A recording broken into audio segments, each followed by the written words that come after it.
Hello. Welcome back to my channel, Leonardo Duerto.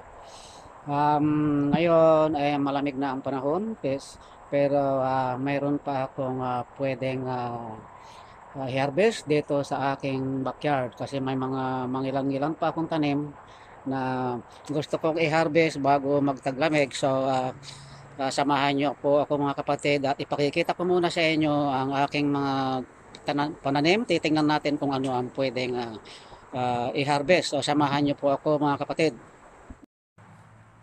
Magmula rito, mayroon tayong kamuti. Ayan, medyo naninilaw na. At dito naman po mayroon tayong mga talong. So ayan.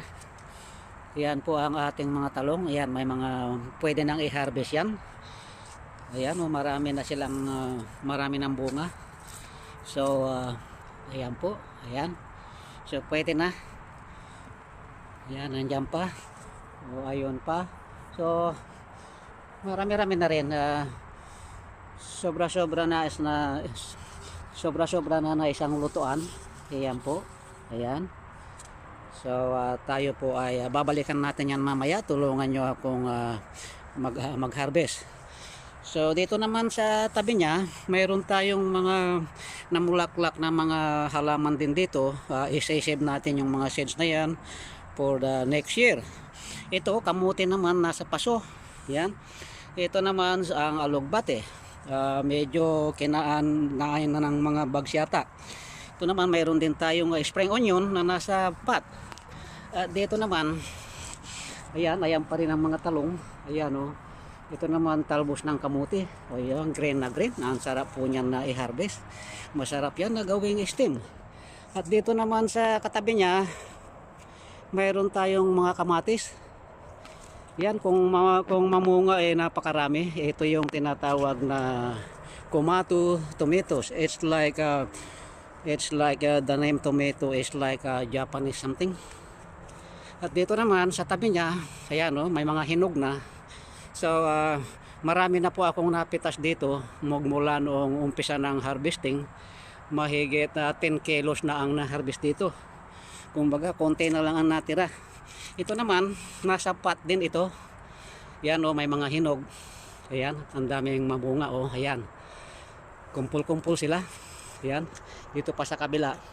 At yung ginapangan nila yan ay balag yan na mga kahoy na putol-putol. So diyan ako nakagawa ng balag. Itong kamatis na ito ano lang yan, nakatanim sa paso. Sanga lang po yan na pinron. Yung pagka pinron, yung pinutol na sanga noong June 25 pa, natatandaan ko, June 25 pinutol ko yung unang sanga ng puno ng kamatis at inilipat ko rito. Ayan. At ito nabuhay, ang daming bunga. Mayroon pa ako doon sa loob na nakatago doon sa aking munting greenhouse. At assorted po ang mga tanim ko rito. Yan, mga kamatis po lahat na yan, yung makikita nyo. At hindi lang pala kamatis, mayroon din tayong mga ano rito, yung bell pepper. Ayan Ayan, yung dahon po niyan pwedeng nating gawin sa pangtinula. At ito naman ang bulb tomato.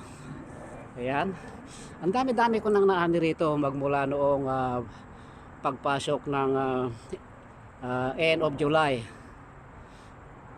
Kaya yung August, nagsawa na ako sa kaha-harvest. Yung iba, pinrosen ko na. Ayan, ang dami talagang bunga. Ito pa, yung beef slicer tomato, ayan, pumutok na dahil nga sa malamig na ang panahon, saka umuulan-ulan. So, ayan po. So, tayo po ay, ngayon, ipinakita ko na sa inyo. Ako po ay magha-harvest. Samahan nyo po ako mga kapatid. At magha-harvest na po tayo. Kung ano yung pwedeng i-harvest, yun ang ating uunahin. Sa palagay ko dito ako mag-uumpisa sa talong. Samahan nyo po ako mga kapatid.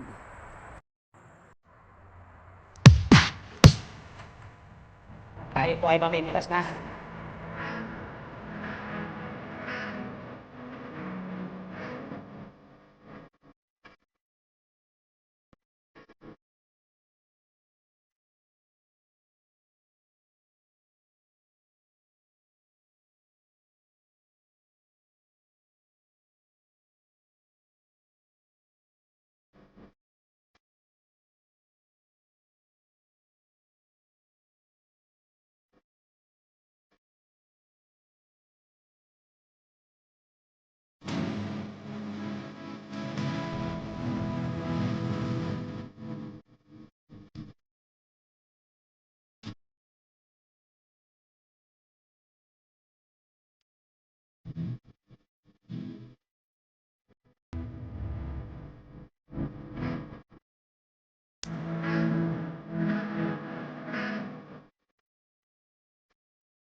Ito po ang aking napitas.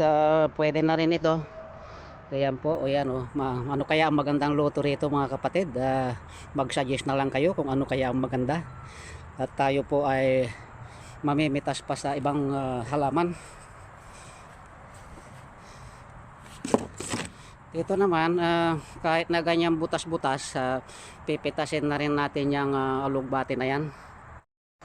Kasi pag pinitas yung alugbati na yan, yung binawasan ng talbos, madali siyang magsanga. So, kukuha tayo ng ano niya, tatalbusan na po natin. At ayan, tatalbusan na natin. So,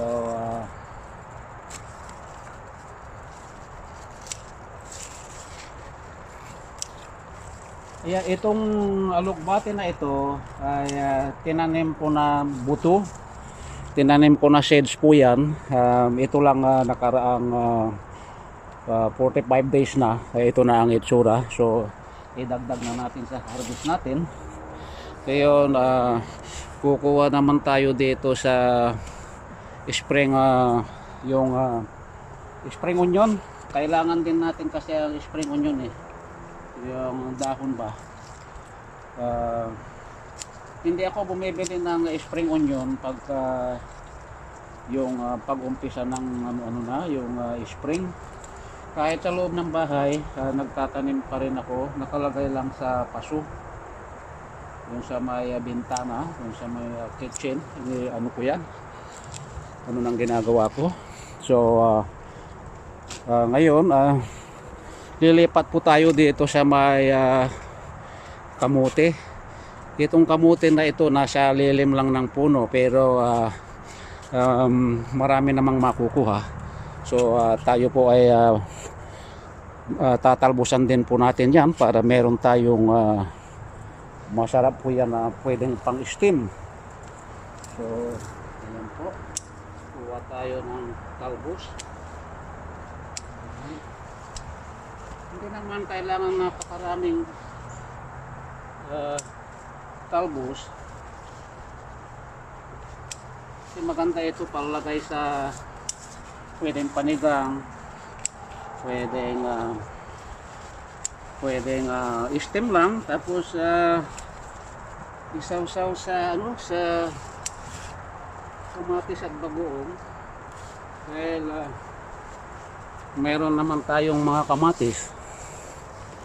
So ito po ang nakuha kong talbos ng kamote. Ayan. So sa ngayon, ito na ang napitas natin. Dadagdagan pa natin. Ito, kuha rin na rin tayo ng anong pangalan dito, itong sweet cherry tomato. Kung mabunga yan, talagang ano siya, yung dikit-dikit. So kukunin ko itong isang yung isang parang isang buwig kumbaga sa saging. Ayan po, iha-harvest na natin ito. Kunin na natin lahat. Ayan, ayun, nalaglag yung isa.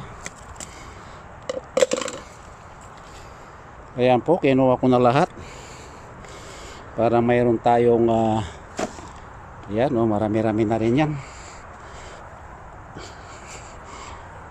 Yung una kasi, as I said, na i-frozen ko na. So marami pa rin po akong ipo-frozen pagpasok ng taglamig. So hanggang dito na lang muna ang pag-harvest. So ito po ang na-harvest ko. Meron tayong talong, kamatis, spring onion, alugbati, talbos ng kamote. Ayan ang ating harvest. So mayroon pa ako dito sa kabila. Ayan po, meron akong mga rito, kalabasa, cucumber. Yun, namulaklak na rin yung kalabasa. Mga second crop na yan kasi nasira yung una. Ito, mga kamatis pa rin dito. Kompleto ako, may mga yan, sili, kamatis, mayroon ding dyan, yung ginger. Ayan po. At ito naman yung nasa pot na kasamahan nung pinakita ko doon kanina. na ito ay pruning din. Ito, tingnan nyo kung mamunga, napakarami. Isang buhig lang yan. Mahigit 20 yan na bunga. Pahinog na sila. Ayan po, ang dami niyang bunga. Ayan. Ayan po, ayan. Ipinasok ko na dito sa aking greenhouse. Ayan. Napakarami po talaga. Ayan ang mga bunga niya. Nakakatuwa. Andito lang sa ano yan, kasi malamig sa gabi, para naman may maisip ako. Dito ang ginagawa ko, kasi andito yung aking YT office. So kung minsan susubo na lang ko, pipitas na lang ko. Ayan po, ayan. Ngayon, kung nag-enjoy kayo mga kapatid sa pinakita kong video dito sa aking munting garden, ay huwag kalilimutang i-like, comment, and subscribe my channel, si Leonardo De Guerto. At kung hindi pa kayo updated sa aking channel, ay huwag kalilimutang i-click ang notification bell para updated po kayo lagi sa susunod kong mga video. Maraming salamat po. Bye bye.